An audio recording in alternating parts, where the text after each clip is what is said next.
Hello friends, मेरा नाम प्रकाश गायकवाड़ है। बिजनेसमैन, बिजनेस कोच और ट्रेनर। आज का सेशन या कोर्स हम लोग एक स्टोरी से चालू करते हैं ताकि आप आज का कोर्स अच्छी तरीके से समझ पाएं। मेरा एक फ्रेंड था राम प्रसाद, उसको मेंस के कपड़ों का शॉप खोलना था। वो उसके लिए एक शॉप देख रहा था। उसको एक लेडीज कॉलेज के सामने अच्छा सा और सस्ता शॉप मिल गया। तो उसने कहीं और देखने की जगह पे, क्योंकि ये सस्ता था, इसीलिए यहाँ पे उसने शॉप चालू करने का सोचा और शॉप चालू कर दिया। शॉप चालू करने के बाद कुछ समय तक उसने ट्राई किया, क्योंकि बिजनेस में हार नहीं मानना चाहिए, इसीलिए कुछ मंथ तक उसने बिजनेस करता रहा।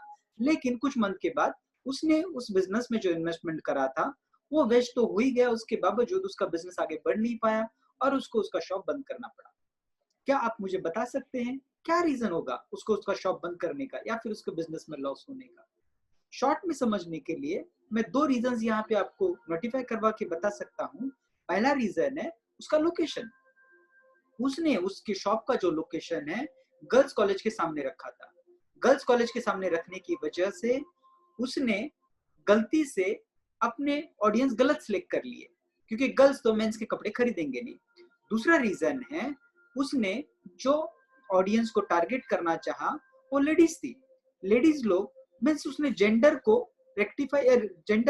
आइडेंटिफाई नहीं किया ठीक से। तो ये दो रीजंस की वजह से उसका बिजनेस जो है चल नहीं पाया।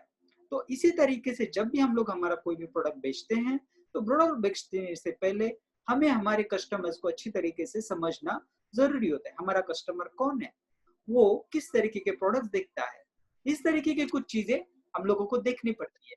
वो देखने के लिए मैं आज के कोर्स में आपको 7 सीक्रेट्स बताने वाला हूँ। उस 7 सीक्रेट्स को अगर आप ढंग से समझ ले तो आप प्रोडक्ट बेचने से पहले या मार्केटिंग करने से पहले, लीड जनरेशन करने से पहले आप आपके कस्टमर्स को अच्छी तरीके से आइडेंटिफाई कर पाएंगे और आपका कस्टमर जो है वो आपका बना रहेगा। तो पहला सीक्रेट हम लोग देखते हैं कि आपका ऑडियंस है कौन। पहला सीक्रेट है आपका ऑडियंस है कौन। आपके प्रोडक्ट से रिलेटेड उसका एज ग्रुप क्या है, वो कौन से एरिया से लोकेट होना चाहिए, उसका जेंडर कौन सा होना चाहिए। अगर आपका कोई प्रोडक्ट किसी क्लासेस या कुछ ट्यूशन रिलेटेड है तो आपका कस्टमर क्या क्वालिफिकेशन का होना चाहिए, उसके इंटरेस्ट क्या होने चाहिए। जैसे अगर आपका कोई प्रोडक्ट है कुछ मूवी थिएटर में बेचने जैसा, जैसे पॉपकॉर्न्स वगैरह हैं, तो आपको आपका कस्टमर वही टारगेट करना होगा जो मूवी ज्यादा देखता है। अगर आपके कस्टमर्स को क्रिकेट पसंद है, फॉर एग्जांपल उसका हॉबी क्रिकेट है और आपका प्रोडक्ट है क्रिकेट से रिलेटेड सामग्री को बेचना, तो ऐसे केस में आपको आपका वही कस्टमर टारगेट करना होगा जो क्रिकेट को पसंद करता है। जो किड्स, कोई कस्टमर्स होते हैं जो किड्स फ्रेंडली होते हैं, कोई कस्टमर्स होते हैं जो पेट्स फ्रेंडली होते हैं, मतलब उनको पेट्स को पालना अच्छा लगता है। अगर आपका प्रोडक्ट इस तरीके से कुछ रिलेट करता है तो आपको उस तरीके से कस्टमर को आइडेंटिफाई करना जरूरी है। उसके अलावा कुछ कस्टमर्स होते हैं जिनको डिस्काउंट में खरीदने का बहुत अच्छा लगता है। कुछ भी चीजें अगर आ जाती है तो डिस्काउंट्स में खरीदना पसंद करते हैं। जैसे अमेजोन पे कोई डिस्काउंट चल रहा है तो इमीडिएटली खरीद लेंगे, पूरा साल भर वेट करेंगे या 6 महीने तक जब तक उसका डिस्काउंट का ऑफर नहीं आता, और जैसे डिस्काउंट का ऑफर आ जाता है इमीडिएटली खरीदना चालू कर लेंगे। तो आपका कोई कस्टमर क्या इस तरीके की या इस रेंज में आता है, वो हम आपको डिटेल में देखना जरूरी है। उसको हम लोगों को डिटेल में देखने के लिए और इस कस्टमर्स को, लेकिन लेट्स से कि अगर आपको पता भी है कि आपके कस्टमर्स या आपके प्रोडक्ट जो है कौन से रेंज के या किस तरीके के कस्टमर्स को बेचना है, लेकिन आपको पता नहीं है कि वो कस्टमर्स को आपको पहचानेंगे कैसे। वो पहचानने के लिए हमारा एक सेशन है लीड जनरेशन मेथड या लीड जनरेशन कोर्स। उसमें मैंने डिटेल में बताया हुआ है कि आप उस पर्टिकुलर ऑडियंस तक कैसे पहुंच सकते हैं जो ऑडियंस इस कैटेगरीज में आते हैं। हमारा नेक्स्ट सीक्रेट है बजट बेस। बजट बेस का मतलब होता है कि कुछ कस्टमर्स के पास पैसे हैं और आपका प्रोडक्ट खरीदना चाहते हैं। ऐसे कस्टमर्स को स्पीच करके आपका प्रोडक्ट बेचना बहुत आसान होता है। दूसरे टाइप के कस्टमर होते हैं जिनके पास पैसे हैं लेकिन वो आपका प्रोडक्ट खरीदना नहीं चाहते। तो इस तरीके के कस्टमर को आपको थोड़ा फॉलोअप में रखना पड़ता है या आपको थोड़ा ज्यादा पुश करना पड़ता है ताकि वो खरीदे। तीसरे टाइप का कस्टमर होता है जिसके पास पैसे नहीं है लेकिन वो आपका प्रोडक्ट खरीदना चाहता है। इस तरीके के कस्टमर को आपको कुछ ईएमआई ऑप्शन या डिस्काउंट में या फिर कुछ वो ईएमआई या फिर कुछ इंस्टॉलमेंट में आपका पेमेंट कर सके, इस तरीके के कुछ ऑप्शन देने चाहिए ताकि वो आपका प्रोडक्ट खरीद सके। चौथा लास्ट ऑप्शन है जिसमें उसके पास पैसे नहीं है, ना ही वो खरीदना चाहता है। ये कस्टमर को आपको आपके लिस्ट में से इमीडिएटली निकाल देना चाहिए क्योंकि वो खरीदने वाला नहीं है, ना ही उसके पास पैसे नहीं, वो खरीदने वाला है। सीक्रेट है ticket size based. Ticket size based का मतलब होता है कि आपके प्रोडक्ट का टिकट साइज क्या है, आपके प्रोडक्ट का कॉस्ट क्या है। आप इसको दो तरीके में कैटेगराइज कर सकते हैं, एक स्मॉल टिकट साइज, एक high ticket size. Small ticket size मतलब जो प्रोडक्ट का कॉस्ट 10,000 से कम है, रफली 10,000 से कम है, आप एग्जैक्ट ले सकते हैं, रफली 10,000 से कम है। और दूसरा high ticket size. High ticket size मतलब जिस प्रोडक्ट का कॉस्ट 10,000 से ज्यादा है। तो उस तरीके के प्रोडक्ट्स को आपको किस तरीके से आइडेंटिफाई करना है, आप किस तरीके से उसको सेल कर सकते हैं। जैसे अगर स्मॉल टिकट साइज है तो आप टेलीफोनिक कॉल से, ऑनलाइन प्लेटफॉर्म से, या आपका कस्टमर आपके स्टोर पे विजिट करके इस तरीके के प्रोडक्ट को खरीद सकता है। जैसे कि स्टोर में चार्जर आप बेच रहे हैं, चार्जर का कॉस्ट लगभग 500 टू 1000 1500 जो भी रेंज में आप बेच रहे हैं, तो उसके लिए कस्टमर आपके शॉप तक आ सकता है। आप कोई ई बुक बेच रहे हैं, ई बुक को आपको ऑनलाइन आप बेच सकते हैं सिर्फ एक कॉल करके या किसी ऑनलाइन प्लेटफॉर्म पे उसको प्रोडक्ट को प्रमोट करके। आपका प्रोडक्ट हाई टिकट साइज है। हाई टिकट साइज जैसे कि कुछ लाखों में है। फॉर एग्जांपल कार, कार की कॉस्टिंग मिनिमम लेट से 5 से 6 लाख से चालू होती है। तो इस तरीके के कस्टमर्स को टारगेट करने के लिए आपको उसको पर्सनली जाके मिलना बहुत ज्यादा जरूरी होता है। अगर आपको कार बेच रहे हैं, कस्टमर या तो आपके स्टोर में आना चाहिए या आपको आपका कार दिखाने के लिए उसको उसके घर पे जाना चाहिए। और जब तक आप उसको पर्सनल इंटरेक्ट करके आपके प्रोडक्ट की डिटेल्स नहीं बताएंगे, तब तक वो कस्टमर आपका प्रोडक्ट नहीं खरीद सकता। हमारा चौथा सीक्रेट है बाइंग बिहेवियर। बाइंग बिहेवियर मतलब कस्टमर से जब हम लोग बात करते हैं तो हम लोगों को कुछ चीजों को रिकॉग्नाइज करना जरूरी है, समझना जरूरी है। जैसे कि कोई कस्टमर आता है, उसको खरीदना ही होता है, तो आते ही आपका प्रोडक्ट इमीडिएटली खरीद लेता है। कुछ कस्टमर्स होते हैं जो आते हैं, खरीदना चाहते थे, लेकिन वो 4-5 जगह पर जाएंगे, उसका रेट्स निकालेंगे, उसके डिटेलिंग देखेंगे, फिर खरीदेंगे। इस तरीके के कस्टमर्स आपको बोलते हैं कि मैं आपको बाद में बताता हूँ या फिर बाद में खरीदता हूँ। इस तरीके के कस्टमर्स को आपको कुछ इस तरीके के ऑफर्स देने चाहिए ताकि वो आपका प्रोडक्ट इमीडिएटली खरीद ले। तीसरा टाइप है, कुछ कस्टमर्स आते हैं, बोलते हैं कि जस्ट मैं ऐसे ही चेक कर रहा था या मैं जस्ट ऐसे ही इंक्वायरी कर रहा था। इस तरीके के कस्टमर जो होते हैं वो विंडो विजिटर्स या विंडो शॉपिंग जिस तरीके से करते हैं उस तरीके के कस्टमर्स होते हैं। ये कस्टमर्स नहीं खरीदना चाहते हैं, नहीं उनकी मंशा है कुछ खरीदने की। इस तरीके के कस्टमर्स का डेटा आप उनको आपके प्रोडक्ट के न्यू न्यू ऑफर्स और न्यू न्यू जो भी तरीके न्यू प्रोडक्ट्स लॉन्च करते हैं उसके बारे में आप उनको अपडेट करते रहिए ताकि इन फ्यूचर अगर वो कभी खरीदना चाहे तो आपका प्रोडक्ट खरीद सकते हैं। लास्ट कैटेगरी जो आती है I don't want to buy, इस तरीके के कस्टमर्स मतलब आप उनको कुछ भी बेचने का ट्राई करिए, वो आपका प्रोडक्ट खरीदेंगे नहीं। इस तरीके के कस्टमर्स फॉर एग्जांपल कि आप क्रेडिट कार्ड बेच रहे हैं और क्रेडिट कार्ड बेचने के लिए आपने किसी को कॉल किया, कॉल करते ही वो कस्टमर आपको इमीडिएटली बता देगा कि उसको क्रेडिट कार्ड किसी भी हालत में खरीदना नहीं है। इस तरीके के कस्टमर को आप आपके लिस्ट में से हटा सकते हैं क्योंकि इस तरीके के कस्टमर्स वो पर्टिकुलर प्रोडक्ट कभी भी नहीं खरीदेगा। उस कस्टमर को आप किसी और प्रोडक्ट के लिए डेफिनेटली स्विच कर सकते हैं। पांचवा सीक्रेट है जिसमें आप आपके कस्टमर्स को 100% खरीदने के लिए कन्विंस कर सकते हैं। जैसे कि आप जब उनसे बात करते हैं तो आपको आइडिया आ जाएगा कि ये कस्टमर आपका प्रोडक्ट खरीदना है, तो उसको आइडेंटिफाई करने के लिए मैंने कुछ तरीके बताए हुए हैं। जैसे कोई कस्टमर जब आपका प्रोडक्ट खरीदने आता है तो आपको आपके प्रोडक्ट के बारे में बहुत ज्यादा इंक्वायरी करता है। जैसे हम लोग कोई कस्टमर है जो लैपटॉप खरीदने के लिए आपके शॉप पर आया हुआ है। शॉप पर आने के बाद वो आपके लैपटॉप को एक पर्टिकुलर ब्रांड बताएगा और उसके बहुत सारे फीचर्स को डिटेलिंग में पूछना चालू करेगा। डिटेलिंग में वो इसलिए पूछ रहा है क्योंकि वो खरीदना चाहता है। तो इस तरीके के अगर आप उसके सारे क्वेश्चंस को आंसर कर सके या उसकी प्रॉब्लम्स को रिजॉल्व कर सके तो वो आपका प्रोडक्ट इमीडिएटली खरीद सकता है।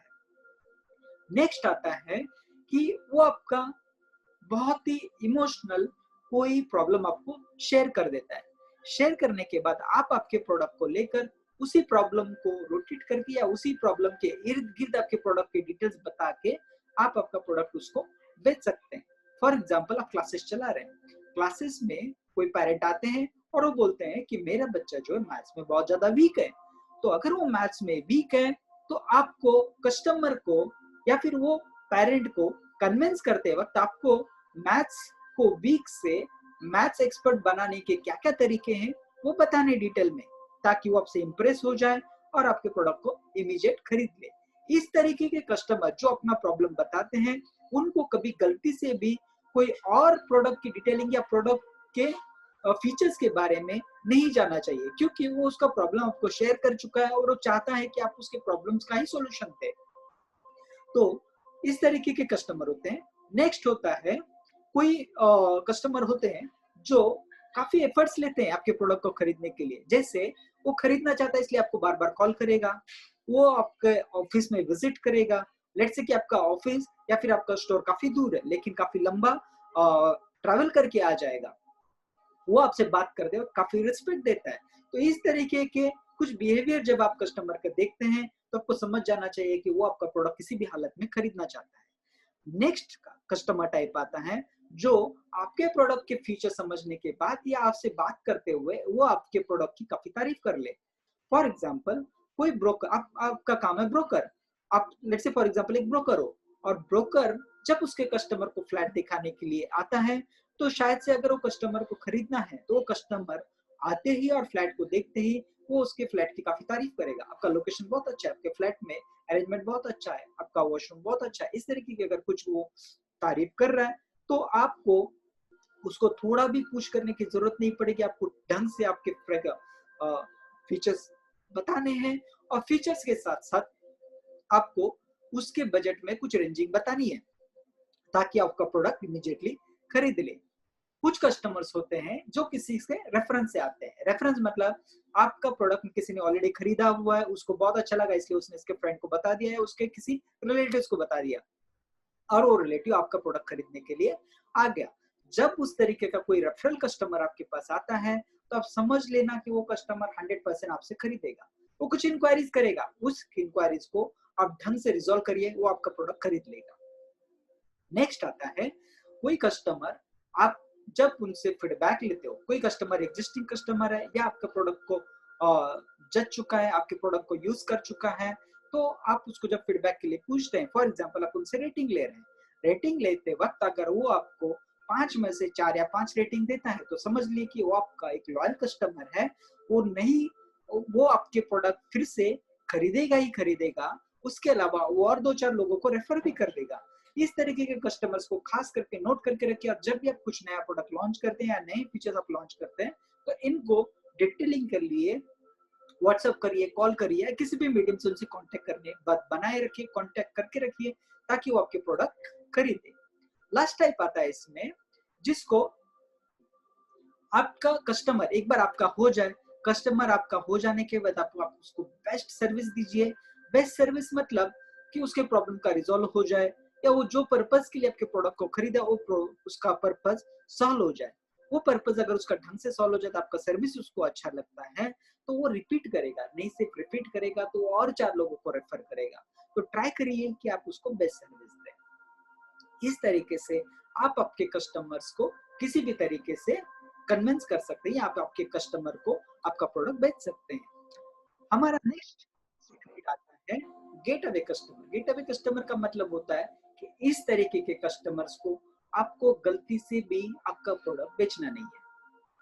क्या आप शौक हो कि कोई आपका प्रोडक्ट खरीदना चाहता है और आप उसको, मैं बोल रहा हूँ कि उसको बेचिए नहीं करके, तो आप टाइप समझेंगे तो आप समझ जाएंगे कि जो मैं बताने की कोशिश कर रहा हूँ वो बिल्कुल सही है। जैसे कोई कस्टमर होता है, आप जब उसको फीडबैक के लिए, उसने अपना प्रोडक्ट यूज किया, प्रोडक्ट यूज करने के बाद आपने उसको फीडबैक के लिए बोला, उसने आपको 5 में से 1 या 2 रेटिंग दी है। इस तरीके का कस्टमर आपकी नेगेटिविटी उसके फ्रेंड्स में और हर जगह पे आसानी से फैला सकता है। ये आपका प्रोडक्ट नेक्स्ट टाइम किसी मजबूरी में खरीदेगा। मजबूरी में अगर खरीद रहा है तो इस तरीके का कस्टमर आपको हानिकारक हो सकता है।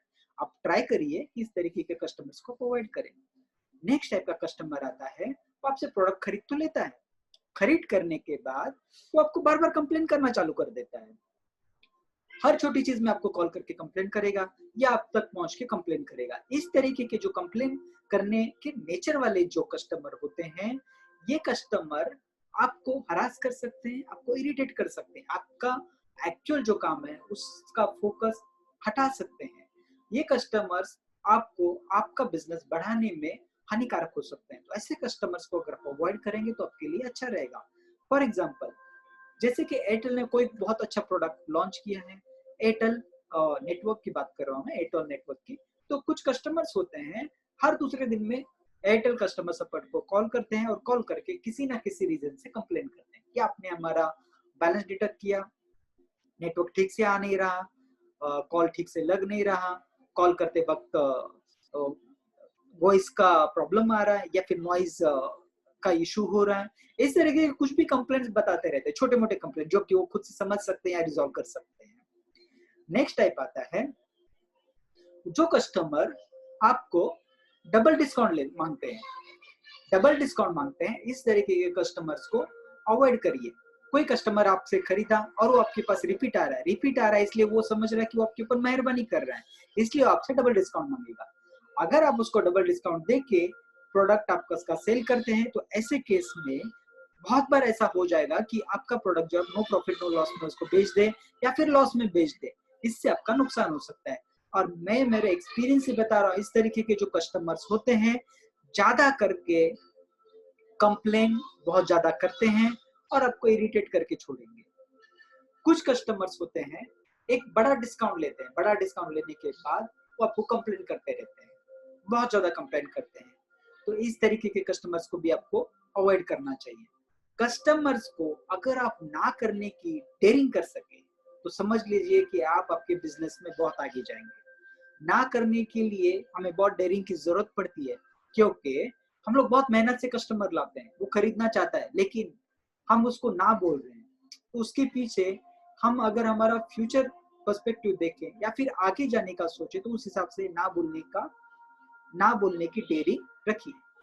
हमारा लास्ट सीक्रेट है जिसमें प्रोडक्ट के नेचर को समझने के लिए कस्टमर के नेचर को समझने से अच्छा है कि पहले हम लोगों को खुद के प्रोडक्ट को पहले ढंग से समझ ले, ताकि हमें पता रहे कि ये प्रोडक्ट को किसे बेचना है। बहुत बार ऐसे हो जाता है कि हम लोग किसी और से समझ के आते हैं और कोई प्रोडक्ट सेल करना चालू करते हैं और हमें हमारे खुद के प्रोडक्ट के डिटेलिंग ठीक से पता नहीं होते। ऐसे केस में ना ही आप प्रॉपर ऑडियंस मार्क कर पाएंगे, ना ही आप आपका प्रोडक्ट ढंग से सेल कर पाएंगे। तो कुछ टाइप्स होते हैं, जो कुछ चीजें होती है जो आपको आपके प्रोडक्ट के बारे में पता होनी काफी जरूरी है। आपको पता होना चाहिए कि आपका प्रोडक्ट कस्टमर का कौन सा प्रॉब्लम सॉल्व कर रहा है। प्रॉब्लम मैं बोल रहा हूँ, नीड आप कस्टमर का तब जनरेट कर सकते हैं जब आपको पता है कि आप उसका कौन सा प्रॉब्लम सॉल्व कर रहे हैं। आपको पता होना चाहिए आपके प्रोडक्ट का मार्केट में कितना क्रेज है, कितने लोग डिस्परेटली आपका प्रोडक्ट खरीदना चाहते हैं। आपका प्रोडक्ट ये लग्जरियस लाइफ के लिए है या किस लोगों के एसेंशियल लाइफ के लिए। जैसे लग्जरियस मतलब कि आप मर्सिडीज बेंज बेच रहे हैं या फिर BMW बेच रहे हैं। अगर आप कोई लग्जरियस लाइफ में यूज करने वाली चीजों को बेच रहे हैं तो आपका टारगेट ऑडियंस अलग है। अगर आप कोई एसेंशियल चीज बेच रहे हैं, जैसे कि खाने से रिलेटेड आपका जनरल स्टोर है जहाँ पे आप दाल चावल ऐसे कुछ बेच रहे हैं, एसेंशियल चीज है, तो आपका कस्टमर बेस जो है सभी टाइप का आ जाएगा, कम पैसे वाला या ज्यादा पैसे वाला। नेक्स्ट टाइप आ सकता है, क्या आपका प्रोडक्ट के और भी कुछ ज्यादा टाइप्स अवेलेबल है दुनिया में। जैसे कि फॉर एग्जांपल आपका कस्टमर पेरेंट है और आप एक क्लासेस चला रहे हो। अगर आप क्लासेस चला रहे हो तो क्लासेस कंडक्ट करने के बाद बच्चों को रिवीजन के लिए क्या आप घर पे उसका वीडियो दे सकते हैं, ये एडिशनल फीचर हो गया। अगर आप कुछ एडिशनल फीचर्स अलग टाइप से अगर कस्टमर तक पहुंचा सकते हैं तो वो कस्टमर आपसे जुड़ा रहेगा, वो आपके पास बार बार रिपीट होगा। आपको समझना जरूरी है आपका प्रोडक्ट जो है हर रेंज के लिए अवेलेबल है। हर रेंज के लिए मतलब गरीब भी खरीद सकता है, अमीर भी खरीद सकता है, या मिडिल लोगों को आपको बेचना है, तो आप आपके टारगेट ऑडियंस उस हिसाब से सेट कर सकते हैं और आपको आसानी होगा आपका प्रोडक्ट बेचने के लिए। आपको पता होना चाहिए कि आपके कॉम्पिटिटर्स आपसे क्या अच्छा बेच रहे हैं या क्या अच्छा कर रहे हैं, और ट्राई करिए कि वो चीजों को आप आपके प्रोडक्ट में इम्प्लीमेंट कर सके। आपको इसके उसके सिर्फ अच्छाइयों को ध्यान नहीं रखना है, आपको उसके बुराइयों को भी ध्यान में रखना है। आपको देखना जरूरी है कि आपका जो कॉम्पिटिटर है क्या गलतियां कर रहा है, ताकि आप वो गलतियों को आपके प्रोडक्ट में सुधार सके। उसके अलावा आपको ये भी चीज का ध्यान रखना जरूरी होता है कि आपका प्रोडक्ट आपका प्रोडक्ट आपका कॉम्पिटिटर और आप दोनों भी जो लोगों को बेच रहे हैं उसमें कुछ एडिशनल फीचर्स क्या आप ऐड कर सकते हैं। इस तरीके से अगर आप कुछ एक्स्ट्रा चीज दे रहे हैं तो आपका कॉम्पिटिटर मार्केट से जा सकता है और आपका जो बिजनेस है काफी अच्छे से बढ़ सकता है। फॉर एग्जाम्पल, मैं क्लासेस का फिर से एग्जाम्पल दे रहा हूँ। क्लासेस है आपका, क्लासेस रन करते वक्त बच्चे जब घर पे जा रहे हैं तो बच्चों को कुछ डिफिकल्टी है तो वो कस्टमर सपोर्ट पे कॉल करके पूछ सकते हैं और उनका जो भी डिफिकल्टी है वो इमीडिएटली रिजॉल्व कर सकते हैं। अगर ऐसा कुछ आप एडिशनल फीचर अगर लोगों को देते हैं तो लोग आपके प्रोडक्ट से बहुत ज्यादा इंप्रेस हो जाएंगे, क्योंकि क्लासेस का मतलब हो गया कि बच्चों को पढ़ाना, कोर्स कंप्लीट करवाना।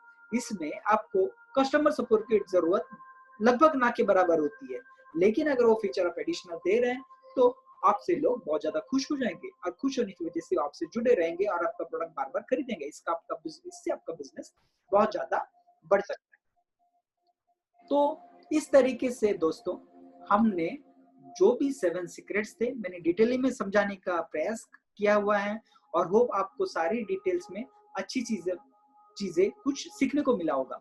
होप मतलब मेरा समझ पूछने का तरीका ऐसा है कि मैं ऐसा समझ रहा हूँ कि मैंने जो कुछ भी आपको एक्सप्लेन करने का प्रयास किया है आप उस चीजों को कुछ समझ चुके हैं और आप इस तरीके के कुछ चीजों को आप आपके बिजनेस में अप्लाई करेंगे।